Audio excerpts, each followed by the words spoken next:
Open చేసేసా. Wow, ఏంటది? చూడు. ఏందది? చూకు. ఎవరిది అది? నాది. ఎందుకు? నాకు లంచ్ బ్యాగ్ పెట్టుకోవడానికి. లంచ్ బాక్స్ నువ్వు స్కూల్కే పోవట్లే కదా నాన్న. నువ్వే కొనుక్కొని వచ్చావు కదా. అవును కదా. అవును నాన్న. బుద్ధికి చాలా. బుద్ధికి చాలా నీకే తెచ్చానన్న. నాకే తెచ్చావా? అది దేంట్లో పెట్టుకుంటావు? యవ్వా.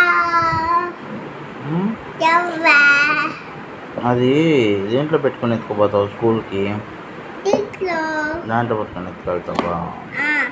ఏం పెట్టుకుంటావు దాంట్లో? Lunch box. లంచ్ బాక్సా అదే?